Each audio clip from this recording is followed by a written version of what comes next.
¿Qué tal, videovidentes? Buenas y frescas mañanas de lunes. Bueno, vamos a salir un poco de el puterío de las herramientas. Lo digo con tristeza, ya que los últimos acontecimientos no me dejan mentir. Y vamos a comenzar la semana con un relato para entretenerlos y no mucho más. La mayoría supongo que lo sabrá o habrá escuchado algo o tendrá una noción. Toca de cerca a un club de fútbol histórico de muchísimos años que comenzó llamándose Verde Esperanza No Pierde. Un nombre largo, pero bueno, donde se veía la intención, ¿no? de ese nombre del club. Pero esta historia, digamos, de este club, que es un club, ya digo, histórico, digamos, con varios campeonatos, donde es de Parque Patricios, tiene muchas actividades sociales, se lo conoce también por eso, ¿no? Por preocuparse por su zona y por la gente. Cuando digo actividades sociales, es más allá de tener deportes, de tener colonia de vacaciones, ¿sí? Siempre fue, digamos, una cosa que priorizó la gente del club.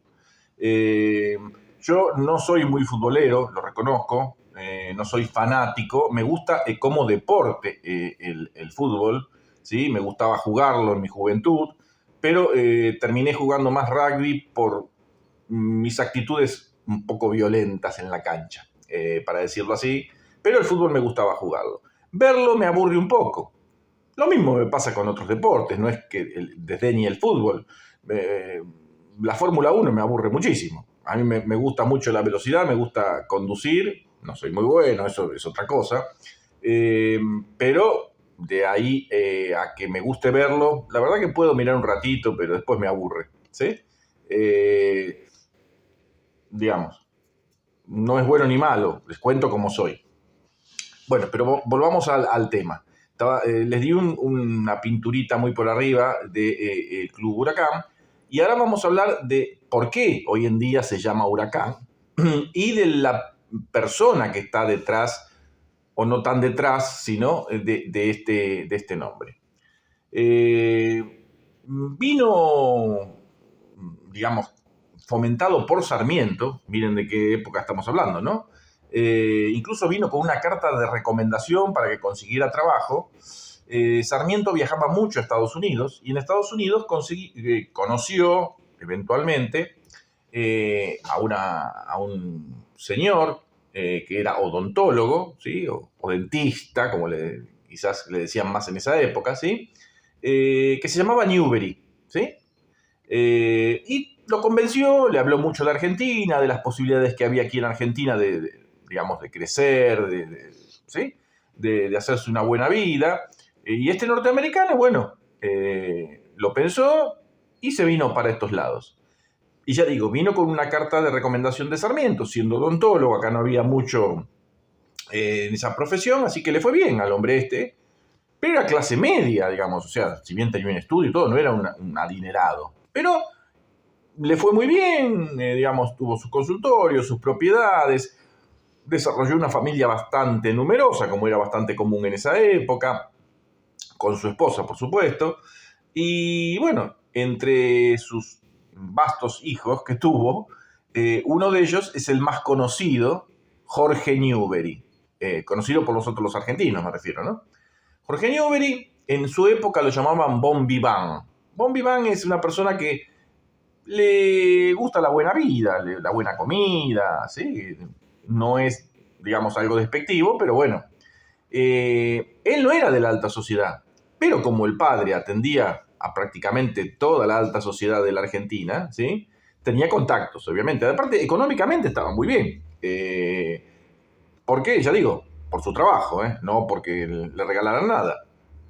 Llegado su momento, cuando ya tuvo... Siempre a los hijos les inculcó mucho el deporte. De hecho, Jorge Newbery boxeaba, lucha grecorromana, bueno, un montón de actividades deportivas, ¿no?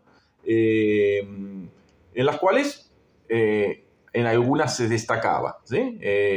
Sobre todo en el box. Y bueno, llegó el momento, ya tenía una edad donde tenía que estudiar algo, digamos, más allá de su nivel, digamos, escolar, ¿no? Y decidió estudiar ingeniería, pero se fue al país de origen de su padre. Él era argentino porque había nacido acá, ¿no? Jorge Newbery. Fue a Estados Unidos y ahí estudió como electricidad. En ese entonces el título era ingeniero eléctrico. ¿Con quién estudió? Estudió con Edison, Tomás Alva Edison, ¿sí? El famoso por inventar la lamparita, por decir algo, ¿no? De todos sus inventos, algunos discutidos que quizá les haya tomado la idea a otros inventores, entre ellos Tesla, que fue empleado de Thomas Alva Edison, pero ese es otro tema. Volvamos a Newbery, se recibió de ingeniero eléctrico y volvió a la Argentina. Acá no había, o sea, fue el primer ingeniero eléctrico aquí en Argentina. Y gracias a los, no eso es innegable, gracias a los contactos que tenía el padre, consiguió ubicar a su hijo en un trabajo, conseguirle un trabajo, vamos a decir. ¿En dónde? En la municipalidad de la ciudad de Buenos Aires, ¿sí? Y como él tenía que ver con la electricidad, justamente, o sea, en sus estudios eran de ingeniero eléctrico, a todo el alumbrado público, ¿sí? Era el jefe del alumbrado público de la ciudad de Buenos Aires. Pero era muy poco el alumbrado público eléctrico en esa época. Era más que nada con gas, ¿sí? Luz de gas. Pero sí había partes eléctricas. Y aparte, como estaba cerca del centenario, ¿sí? Del 25 de mayo, ¿no? Del centenario, él estuvo a cargo de iluminar todos los edificios, públicos sobre todo, ¿no? Bueno, en esa época obviamente no había luces LED, ¿no? Era todo con bombitas, ¿se imaginan las guirnaldas de esa época? Que había que colocarlas todas en los contornos de los edificios para iluminarlos de noche. Ya digo, la mayor parte de la ciudad de Buenos Aires era con gas, luz de gas. Todo muy, muy bien, bueno, tenía su trabajo, bueno, ya dije, deportista y buena vida. Además, era en esa época considerado por las mujeres un tipo con pinta, como se diría hoy en día, o sea que tenía su buen cortejo de mujeres que lo seguían, o sea, por ahí todo bárbaro. Tenía su sueldo, tenía su trabajo, era, digamos, destacado, y encima tenía muchas relaciones de la alta sociedad. Bueno, ¿qué pasó? Creo que Anchorena, si no me equivoco, porque todo esto lo estoy diciendo de memoria, no estuve leyendo últimamente de esto. Había viajado a Francia y con su dinero trajo una cosa que acá nunca se había visto, que era un globo aerostático, ¿sí? Lo trajo de Francia y le puso Pampero, ¿sí? Ese nombre Pampero era por los vientos pamperos, ¿no? Y como era conocido y sabía de sus estudios y, bueno, de sus actividades, en el primer vuelo, Anchorena le propuso a Jorge Newbery que viajara con él, que fuera él. Jorge Newbery nunca había volado en un globo, ¿no? Y creo que Anchorena mucho tampoco. En Francia habrá tenido alguna experiencia, pero bueno, de hecho, el primer vuelo en el Pampero fueron ellos dos. Llegaron hasta Uruguay, pero llegaron ahí. Tuvieron que, del cesto que se ponen en los globos, lo tuvieron que tirar en el medio del Río de la Plata para alivianar, tuvieron que tirar la cámara de fotos, llegaron colgados de la soguita y bueno, justito. Pero no se acobardó, al contrario, le gustó todo esto a Jorge Newbery y siguió. Siguió e incluso fundó un club de aviación civil, bueno, ya esos son otras historias, ¿no? Pero... y un hermano suyo también se prendió en el tema, quiso hacer vuelos nocturnos con un globo y nunca más fue encontrado, ¿sí? Se supone que cayeron en el Río de la Plata, él y su compañero, pero nunca fueron encontrados los cuerpos, nada. Eso desalentó bastante por un tiempo el tema de la aeronáutica. Pero después, bueno, durante el centenario se hizo aquí una especie de convención de globos, vinieron globos de muchas partes del mundo, y Anchorena y otras familias ricas trajeron otros globos. El principal, que después se hizo famoso porque con él logró muchas, incluso un vuelo nocturno, que digamos, el que quiso hacer su hermano y perdió la vida, Newbery lo hizo, creo que terminó en Brasil, Newbery, aterrizando en Brasil, sacó un récord. Bueno, ese globo, el nombre de ese globo era Huracán, ¿sí? El primero había sido Pampero, a este le habían puesto Huracán.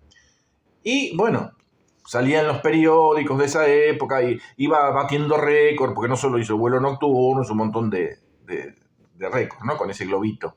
Esos globitos no eran de aire caliente como los que conocemos hoy día, ¿sí? Que todavía hay, ¿sí? Y se fabrica, incluso acá en Argentina hay algún fabricante de globos de aire, aerostáticos de aire caliente. En esa época se inflaban con hidrógeno, súper explosivo. Todos sabrán lo que habrá pasado con lo que pasó con el dirigible, que explotó, supongo que recuerdan de Heidenberg y todo eso, ¿no? Bueno, pero había otra opción que era más económica, igual tan peligrosa como el hidrógeno, quizás un poquito menos, que era inflarlos con gas. ¿Con qué gas? Gas de alumbrado. ¿Quién era el capo de alumbrado de la ciudad de Buenos Aires? Que ya dije, la mayor parte no era con electricidad, era con gas. Newbery. Así que usaban ese gas para inflar los globos, ¿sí? El mismo gas de alumbrado. De todos modos, nunca hubo grandes accidentes con eso, ¿no? Aquí me refiero, ¿no?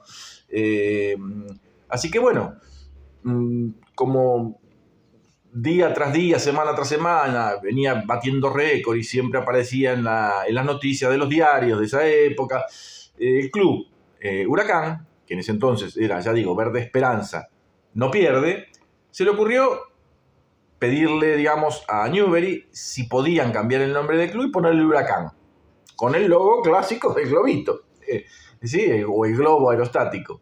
Y Newbery aceptó, dijo que sí, gustoso, y entonces incluso lo nombraron presidente honorario del club, ¿sí? Así que esa es la historia de por qué Huracán cambió su nombre hasta nuestros días, y el apodo que tiene, si bien el logo es muy evidente que es un globo aerostático de la época, ya digo, no un globo de aire caliente, ¿sí? Bueno, le dicen el globito, digamos, como apodo. Así que bueno, esta es la historia muy por arriba de Jorge Newbery y su familia. Tuvo otro hermano también, que también voló globos. Jorge Newbery tal vez no se hizo tan famoso. Junto con él crearon el Aeroclub argentino. O sea, fue una familia muy prolífica. Y ya digo, era una familia muy numerosa. Y ese hermano que le digo que no recuerdo el nombre, creo que era Adam, pero puedo errarle, por eso no lo quería mencionar, también era odontólogo, o sea, siguió la carrera del padre, ¿sí?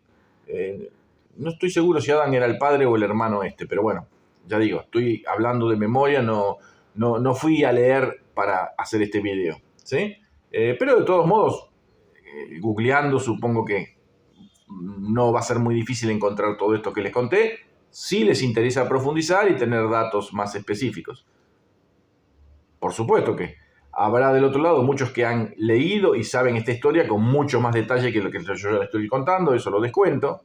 Pero bueno, la idea era entretenerlos un poco y salir de, digamos, las cosas desagradables que últimamente pasan en YouTube. Después me dicen a mí que yo me victimizo cuando digo que me han denunciado el canal, que me han bloqueado. He visto gente al borde de las lágrimas victimizarse y a ellos no le dicen que se victimizan. Pero bueno, está bien. Esa gente tiene arte. Son comerciantes que la tienen clara y saben manejar a la gente.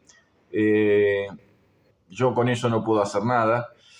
Como digo en el video histriónico de Drupi, y Drupi no me puse yo, ese apodo lo puso esta persona, ¿sí? Esta persona tan pristina, tan buena, tan pobre, está sufriendo por culpa nuestra. Es más, la culpa de todo esto la tiene Miguel y la tengo yo. y le llenamos la cabeza al Tano. Nunca ocurrió ningún problema entre ellos, somos nosotros que inventamos esas historias para hacer pelear a dos canales que son prácticamente lo mismo, según ustedes son lo mismo. Yo no veo muchas diferencias, pero bueno, eso es, cada uno tiene sus valores y valora a las personas de distintas maneras. No podemos pedir que todos tengamos las mismas percepciones ni los mismos valores. No es todo lo mismo, no es todo lo mismo. Y es muy lindo verse a dos personas abrazarse y pedirse disculpas cuando es sincero, no cuando hay, digamos, intereses espurios detrás y cuando se apaga la cámara se sigue hablando mal de la otra persona a las espaldas, ¿sí? Y se dicen barbaridades, ¿sí? No tonterías, así, barbaridades. Pero bueno, ustedes sabrán más que yo en eso. Y quizás también Jorgito es una excelente persona que tomó prestada por unos 40, 50 años unas herramientas. Si total el Tano tiene tantas herramientas, por un par de herramientas, qué bárbaro. Tano, dale la llave de tu taller a Jorgito y decirle que cuando necesite algo las vaya a buscar y que ni te las devuelva. Es un buen tipo. Por una pavada se están peleando, date un abrazo con él, ¿sí? Y yo ubiqué a el pelado de Letios, yo no te voy a hacer pelear con él, ¿sí? Yo voy a hacer que ustedes se reúnan y se den un abrazo y tomen unos mates juntos y terminen amigos, ¿sí? Porque al fin y al cabo son lo mismo, se están peleando por tonteras, ¿sí, Tano? Y bueno, no nos des mucha bola a Miguel y a mí porque te estamos metiendo fichas, ¿viste? Para que te pelees con todo el mundo. Saludos.